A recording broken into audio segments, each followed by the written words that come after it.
बिस्मिल्लाहिर्रहमानिर्रहीम नन्हे वीडियो जो द क्लास 10 मैथ्स तपारा द पकम के बचे मुंगा टॉपिक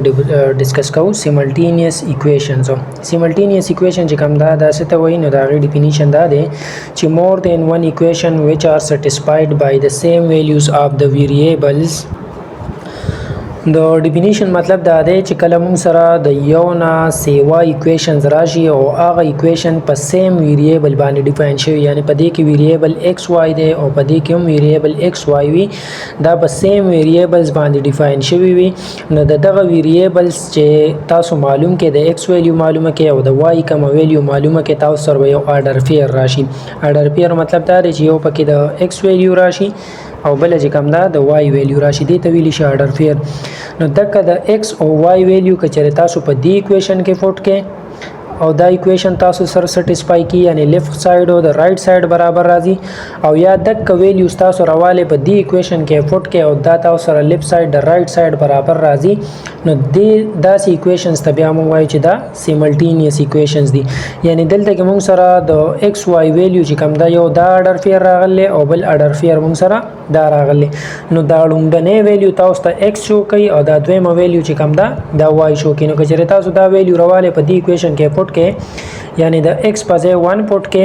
او د وای په ځای چې کوم دا 8 پټ کې په دې ایکویشنز کې نو دلته به دا شي 2 × 1 پلس او د وای په ځای چې کوم دا 8 از ایکوال ټو 10 نو دا به شي 2 + 8 از ایکوال ټو 10 یا 10 از ایکوال ټو 10 نو دا لیفت ساید د رائټ ساید برابر راغی یعنی دی ویلیو چې کوم دا د ایکویشن سټیسفای کوم د کشان 4x² + y² is equal to 68 او دې کې چې کوم دن تاسو د x او y ویلیو سپورټ کې نو دلته د x ویلیو موږ سوي چې 1 پټ کړه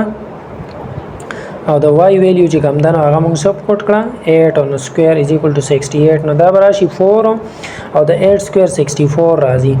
is equal to 68 نو 68 is equal to 68 موږ کته چې د دې ویلیو د پاره دا چې کوم آرډر فیر دی 18 نو دا ایکویشن هم سټیسفای کو او دا ایکویشن هم سټیسفای کو نو چې کله د سیم ویلیوز د پاره دوه ایکویشن سټیسفای کیږي نو دې ته بیا موږ وایو چې دا کوم ایکویشنز دي دا سیملټینیس ایکویشنز دي سیستمز اف ایکویشن دی ته وی چې کله تاسو سره د یو نه سیوا ایکویشن راشي یعنی دوه ایکویشنز راشي یا درې ایکویشن راشي یا څلور ایکویشن راشي نو هغه ته ویل شي سیستمز اف ایکویشن نو بیا سیستم اف ایکویشن چې کوم دا هغه موږ سره مختلف قسم کې دي شي لکه یو پکې چې کوم دا سیستم اف لینیر ایکویشن راتلی شي سیستم اف لینیر نو سیستم اف لینیر ایکویشنز چې کوم دا تاسو ته د نوم نه ظاهره ده چې دا به د داسې ایکویشن یو سیستم جوړي څنګه چې سیستم کې مختلف سیزونه رايوځي کیږي او هغه چې کوم دا یو سیستم جوړین د کشان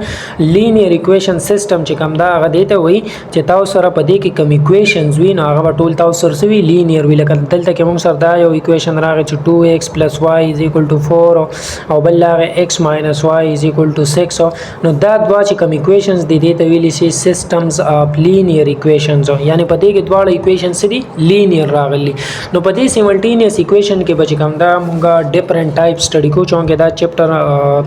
چپټر نمبر 2 دی او په دې کې بچ کوم دا مونږ یو لینیر ایکویشن سټډي کو او بل بچ کوم دا کوادریټک ایکویشن چې کوم دا هغه سټډي کو نو اولنې دې کې بچ کوم د دوه کیسز دي سیملټینیس ایکویشنز چې کله موږ دلته کې سال کوو نو دوه کیسز دي یو دا دی چې کله تاسو سره یو ایکویشن لینیر راغلی وي او دویم ایکویشن چې کوم دا کوادریټک وي لینیر ایکویشن څه ته وي لینیر ایکویشن دی ته وي چې په کم کې د ویریبل هایست پاور چې کوم دا غسوي 1 وي نو دا ایکویشن ته موږ لینیر ایکویشن وایو او کوادریټک ایکویشن دی ته وي چې په کم کې د ویریبل پاور چې کوم دا غسوي سکوير راغلی وي نو دا ایکویشن ته موږ کوادریټک ایکویشن وایو نو اولنې کیس دا د کچره تاسو سره یو لینیر ایکویشن راغلی وي او یو کوادریټک وی لکه څنګه چې دا موږ سره راغلی نو دا به بیا موږ څنګه سال کوو نو ګوره چې کله موږ ایکویشن سال کوو نو موږ سره دوه طریقې چې کوم دا استعمالي زیات تر یو چې کوم دا سبسټیټیوشن میتھډ دی او دویم میتھډ چې کوم دا نو هغه موږ سره الیمینیشن دی سیکنډ میتھډ چې کوم دا الیمینیشن میتھډ دی نو سبسټیټیوشن میتھډ به مونږ کله استعمالو سبسټیټیوشن میتھډ به مونږ ال استعمالو چې کله تاسو سره کوم دوه ایکویشنز ګیون وي یو پکې لینیر ایکویشن وي او بل چې کوم دا کوادریټک ایکویشن وي یعنی یو ایکویشن د بل ایکویشن نه مختلف وي when equations are different equations when power of variables and power of variables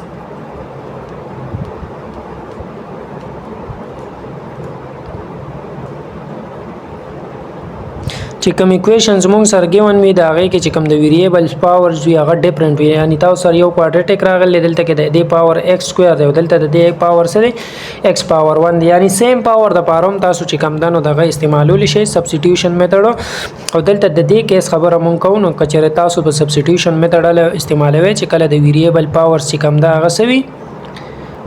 ډیفرنٹ وي د یو بل مختلف راغلی وي نو د دې لپاره به بیا موږ سبسټیټیوشن میتھډ استعمالو او الیمینیشن به ال استعمالو چې کله د دواړو ایکویشنز چې کوم د ویریبل پاور وي هغه سیم راغلی یعنی یا خو تاسو سره دواړه لینیر ایکویشنز راغلی وي او یا تاسو سره چې کوم دواړه ایکویشن راغلی وي هغه سوي کوادریټک وي نو بیا به چې کوم دنو موږ دلته کې څه استعمالو الیمینیشن میتھډ به استعمالو یا تاسو په هغه کې چې کوم دنو سبسټیټیوشن میتھډ هم استعمالول شي د چې کله پاور ډیفرنٹ وي نو په هغه کې تاسو الیمینیشن میتھډ چې کوم دا هغه نشي یوز کولی نو دا سره په کیس 1 باندې اگزامپلز دي چې کیس 1 کې موږ ته ویلو چې کله تاسو سره یو ایکویشن لینیر وي او دویم ایکویشن سوي کوادریټک وي نو دا به بیا موږ څنګه سال کوو لکه دا اگزامپل دی تاسو سره دا یو لینیر ایکویشن دی او دا کوادریټک ایکویشن دی دا به موږ سال کوو د ویریبل x y د لپاره نو سبسټیټیوشن میتھډ چې کوم دا هغه به موږ استعمالو دا که شان دا چې کوم دا نو دا په کیس 1 باندې اگزامپلز دي بیا بس کیس 2 دی چې کله تاسو سره دواړه ایکویشنز چې کوم دا هغه سوي کوادریټک راغلی وي نو دغه بیا موږ سولوشن څنګه معلومو نو تاسو ته ما وی چې د دې لپاره تاسو دواړه میتھډ چې کوم دا هغه استعمالول شي هم سبسټیټیوشن میتھډ چې کوم دا هغه دلته کې استعمالیږي او هم چې کوم دا نو د دې لپاره تاسو الیمینیشن میتھډ چې کوم دا هغه هم استعمالول شي او د دې چې کوم دا تاسو سولوشنز به راوباسي نو دا دوه میتھډ چې کوم دا نو دلته کې تاسو یوز کول شي یعنی تاسو سره دا یو ایکویشن دی دا هم کوادریټک دی دا هم یو quadratic equation دی نو د دې quadratic equations به کوم دن تاسو بیا ویلیو د ویریبلز ویلیو روباسه او هغه به کوم نه تاسو دا بیا سټیسفای کوي لکه د دې एग्जांपल کې چې موږ واخلو نو موږ سره دا یو equation چې کوم دراغه 4x square plus 5y square is equal to 4 او بل موږ واسطو چې 3x square plus y square is equal to 3 نو دا یو چې کوم نه تاسو سره د دې کیس एग्जांपल لاغه چې دا دواړه تاسو سره به کې سره راغلي دا چې کوم نه تاسو سره کوادریټک ایکویشنز راغلي د کشان چې کوم نه موږ یو بل एग्जांपल د دې واخلو چې 5x square is equal to y square plus 9 د کشان بیا چې کوم دا وسره بل موږ یو ایکویشن واسطو چې x square is equal to minus y square plus 45 نو دا تاسو سره په دې کیس باندې چې کوم دا نو ډیفرنٹ एग्जांपल्स رالو او اوس په کوم دا د اولنې کیس چې کوم دا ایکسرسایز کې چې کوم کوېسچنز دي نو هغه په دې اولنې کیس باندې دي چې کله تاسو سره یو ایکویشن لینیر وي او بل چې کوم دا کوادریټک وي نو دا هغه بیا موږ سولوشن څنګه معلومونو د ایکسرسایز چې کوم کوېسچنز دي هغه به موږ په دې باندې سال کوو او د ویریبلز ویلیو چې کوم دا هغه به روباس